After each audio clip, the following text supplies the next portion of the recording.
In my original video about the Lakers, I said that Rob Pelinka did a pretty good job at the trade deadline. I was wrong. That was a fucking masterclass. Who let it happen? Russ and Pat Bev for deloading Jared Vanderbilt and Malik Beasley, and they're running it up, putting up these type of stat lines without Braun in the lineup. 7-3 in their last 10. 80's playing like he's the best player in the world again. Austin Reeves and the role players just look different. This team is playing on a whole different level right now, and they're far past what I thought. And right now, Denver does the worry because I don't think this team is going to be an A seed either way. So anybody in that third seed spot or the Kings, that's going to be tough in that first round to face this team. So we're going to talk about what they've been doing the past couple games to look as insane as they have been. This Laker team has a whole new look to it right now. Earlier in the season, the Los Angeles Lakers had to rely on 2 to 3 guys to really be able to actually perform for them to even be in games. That's LeBron, AD, and whatever third guy decided to step up, whether it's Dennis, Lonnie Walker, somebody else had to at least drop 15 to 20, and Russ at least being competent and not turning the ball over 15 times for them to be, within striking distance to win games. Now they're beating teams by double digits without LeBron in the lineup, and AD only dropping 8 points. This is nuts. This team also went from not being able to hit a 3 at all to now hitting 9 in a quarter. And they're doing this with Malik Beasley, the sharpshooter that they traded for, still getting acclimated and not really shooting to the best of his ability right now. And they're also doing this with DAngelo Russell missing a couple of games there with a sprained ankle and just getting back, and he came back acting like nothing ever happened. But yeah, this is completely insane.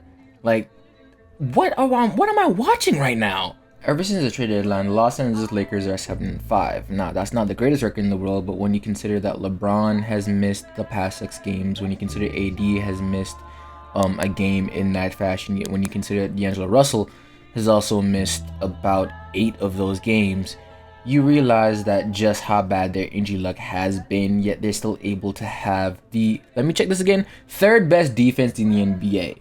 This is because they traded for a guy in Jared Vanderbilt. That's one of the best wing defenders in the NBA and one of the best hustle guys, and has some of the best energy. They now have even bigger wings and Rui Hachimura to throw against guys, so they don't have clear looks all the damn time. Dennis Schroeder is an underrated defender on this team as a guard. And overall, this team has just been amazing once AD's down there locked in as a defender. And speaking of Anthony Davis, in that span of time since the trade deadline, he's averaging 30 points per game, 13.5 rebounds, and shooting 56% from the field. And what I love is that his mid-range jumper is also back to being knocked down.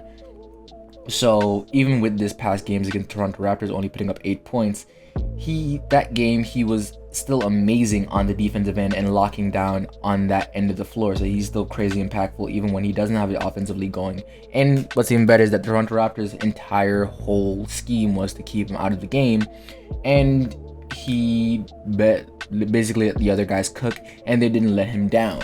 And of course, AD, when healthy, has been playing like one of the best players in the world this season. We all remember that stretch he went on before he got injured, and now he's back to playing at that level since he had to knock a little bit of the rust off in those first couple games coming back from his injury. But again, this team wouldn't be surviving the way it did without some of these role players, one of them being Mr. Austin Reeves himself. When we talk about crafty guards and just always being able to play the game the right way and always almost being a positive on the court, no matter if his shot's on or not, just because of the IQ and ability to communicate on the basketball court, Austin Reeves is perfectly that. He is the Lakers White Boy of the Month again since Alex Caruso left, and he's in the past, since the All-Star break, he has been putting up 14 points per game, 5 assists on 57% shooting and 50% from 3. Absolutely amazing numbers in this past game. You saw that stretch he went on where he was basically keeping the Lakers in that game by his damn self. And he's just an injection of offense and energy whenever he gets on the court. He's great at attacking closeouts. Somehow he has a superstar whistle because some of the calls he gets is absolutely freaking outrageous.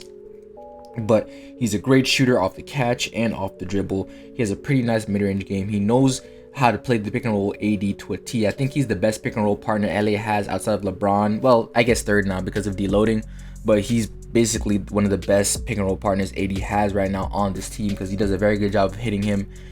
Overall, amazing guard, and then playing great basketball since his time here, but ever since coming back from the All-Star break, he's been very, very good. And speaking of DAngelo Russell, it sucks that he sprained his ankle because he was having a nice run since he came to this team. And this past game against the Raptors lets me know just how insane it is to have this guy as your third option now, not only as a scorer, but now he is your secondary ball handler in that starting lineup. And he is so crafty. And on the defensive end, while he isn't the best one-on-one defender, his ability to communicate on that and knows what certain teams are running, and his ability, just basically he's a pure point guard in that sense, in the sense of understanding the game and knowing what to do and when to do it. Not to mention, that boy can shoot the cover off that damn ball when he has to.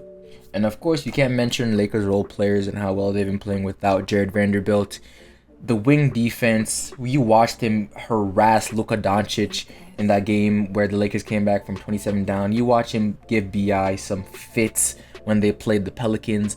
And again, you just watched him put on another masterclass in energy, defense, and hustle for this Lakers team. He is one of the best hustle guys and role players in the NBA. You throw him against any big forward, and he always able to give them problems. He's been hitting some. Well, he's shooting at 33%. Okay, so I guess it's alright, but he's been able to hit some corner threes here and there. He always runs in transition.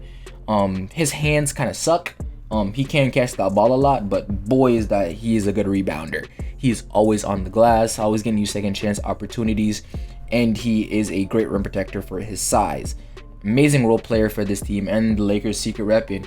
And now LeBron, of course, doesn't have to guard the best wings in the league anymore. He can focus on offense, and you can put him on, one of the lesser players on the opposing team, and that allows him to kind of play free safety, where I think LeBron at this stage of his career is best. And now this Lakers team is playing this well without him. When he does come back, hopefully playoff LeBron is still a thing. We haven't seen it in a little while, but hopefully the injuries aren't too much to pile up on his body that playoff LeBron isn't the same that we've seen him before.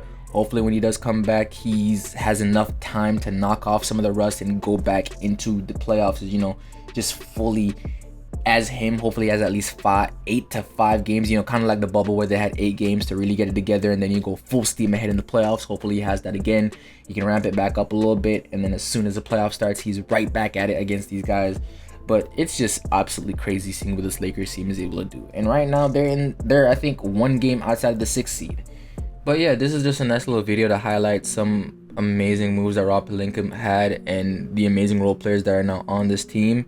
And all I have to say is any one of the Denver Nuggets, Sacramento Kings, or Memphis Grizzlies don't want to see this Lakers team at all in that first round. I don't want to know what the slander is going to be like if the Lakers meet the Nuggets in the first round and they're fully healthy and Jokic gets beaten in the first round. I don't want to see that slander on the timeline because that's going to be insane. The Sacramento Kings, you've had a great year this year. I don't want to see you have to play LeBron and AD with this team behind them in the first round again. And Memphis, y'all have enough problems as is. I don't wish this on my worst enemy. And if they're able to get into that 4-5 range, let's say they have a matchup against the Clippers, that's going to be so toxic, and that's always a home game for the Lakers no matter what the Clippers try to do. So that's going to be tough for them too. This is genuinely the most dangerous team in the NBA right now. I made the video calling them the most dangerous team in the NBA. I stand by it. And even now, with how great these role players are getting, they're even more dangerous than I originally thought, because I thought it was going to take a little bit longer for them to ramp it up. But with that being said, let me know what you guys think about this Lakers team. I just had to make this video after seeing what they just did to that Raptors team after that horrendous third quarter. But that being said, this FLB, that's my time, and I'm out.